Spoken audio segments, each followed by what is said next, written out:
Question number one, let me just look at some quick unemployment rates in this country. We just saw the June jobs numbers come out this past Friday. But first, you know, when you look at when President Obama, when he took office in 08, unemployment was at 12.7% for African Americans. Now, fast forward to those June jobs numbers we just got, it is at 14.4%. That is more than 6 points higher than the national average. So, Boyce, the question, when Romney says life has gotten worse for blacks under President Obama, is he right? He's right according to some measures. The question really is not whether or not things have gotten worse for black America under Obama, because they've gotten worse for everyone. The question is whether or not Romney can do a better job, and I don't think a lot of people are convinced of that just yet. I think that Romney's decision to speak to the black community, however, was incredibly bold. I think that it certainly raises the bar a little bit in terms of making black voters feel that there could be a home for them in the Republican Party, because one of the biggest secrets in black America right now is that you have millions of African Americans who are looking for solutions. Many of them have conservative values that would be right at home in the Republican Party, but they just don't feel welcome. So I think that Romney made a good move by speaking to the black community. So he made a good move, but back to my initial question, did life get worse for African Americans under President Obama? You say essentially yes, but there's an asterisk by your answer. It sounds like. Let me just play another comment from Romney today. This is one that got a bit of a better reaction from the crowd. Take a listen. Any policy that lifts up and honors the family is going to be good for the country, and that must be our goal. As president, I will promote strong families, and I will defend traditional marriage. So you hear some applause there, Boyce. He's talking marriage, you know, and families. What chord does that comment strike in the black community?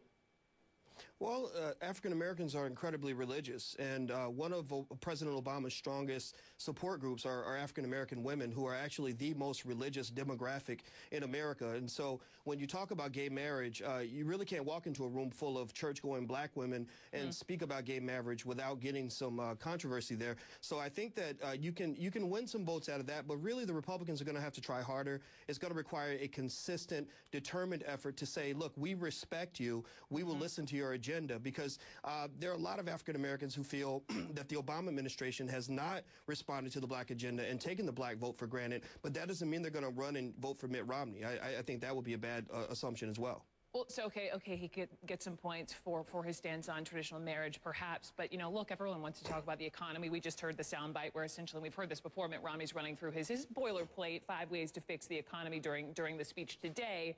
But here's really what I want to know, Boyce, did you hear him talk about anything he would do specifically to put more African Americans back to work?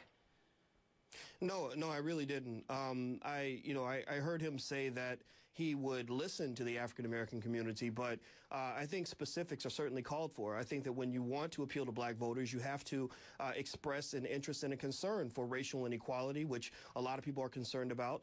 You have to also talk about the black unemployment rate, which is typically double that of white Americans. You can't just say that the rising tide will lift all boats. You have to talk about specific policies. And if you look at the track record of the Republican Party, they really don't have a record of doing things that are appealing to broad numbers of African Americans. But I believe that if they keep digging home on that conservative issue, when you talk about gay marriage and reproductive rights and all those other things and family values, you'll find that there are a lot of black voters who will at least listen to what they have to say. And if they feel respected, they may have a chance to get their votes. But it's more than just talking about the unemployment rate. You want to hear specifics, and I know a lot of other folks, no matter who you are in this country, whatever side of the aisle you're on, I know they want specifics as well. I do want to talk about education here, because I know a big part of Mitt Romney's speech was on precisely that. And, you know, the last time he really focused so much on that issue was when, again, he was in another sort of more predominantly African-American community, this inner city school in Philadelphia not too long ago, where, might I add, he was heckled. So when he talks about ideas, Boyce, like fighting teachers' unions,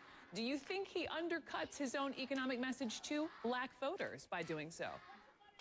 No, I don't think so. I think that one of the problems that Mitt Romney has is that people just don't believe him. Now, if this were a Republican... hang on. They don't believe him because why? Because he really doesn't have a record or a history that shows that he's genuinely concerned about what happens in the black community. It doesn't look like he's really serious about trying to get African Americans to support him in the next election. And I don't think he's serious. I don't think anybody who analyzes the numbers thinks that there's going to be a significant black turnout for the Republican Party. However, you can plant those seeds that will lead to maybe in the next election black voters at least feeling that they have a choice. Because, and mind you, African Americans are not opposed to the idea of considering Republican candidates. If this were Colin Powell giving that same message, you know, Colin Powell could have very easily had the same effect on the black community that Barack Obama had on the black community, because both of these men are equally well respected within the black community, even though they are aligned with very different parties. Last question. I have to bring in the president here. Why is President Obama skipping out on the, what is it, the 103rd annual NAACP convention in Houston? I mean, is he taking his base for granted this year? Well, if you look at the things I've written, I will say that the answer is yes in certain contexts. How so? I think that, well, because black Americans have given President Obama a blank check. They've supported him unconditionally without really asking for much. And what you find is that the White House, when resources are limited, they will tend to put their energy into constituencies that are sort of on the fence before they put them toward the African American community. And a lot of people are really disgruntled about that. Now, being disgruntled about President Obama doesn't mean that you're going to vote Republican, but we do know that there is that threat of certain people not feeling the same energy for President Obama that they felt back in 2008. So, so that concern is very real. The energy, this is really my final thought for you. You know, when you think about 2008, the energy, the enthusiasm was so pervasive, and it's so lacking. It's so lacking this year. And I'm just curious what the tipping point would be for, say, an African-American voter. You saw the polls yesterday, 47%. That was the ABC News Washington Post poll. So many people are still very split. What's the tipping point for an African-American voter to say, okay, Mitt Romney's got my vote? I don't think we're anywhere near that tipping point for a lot of people.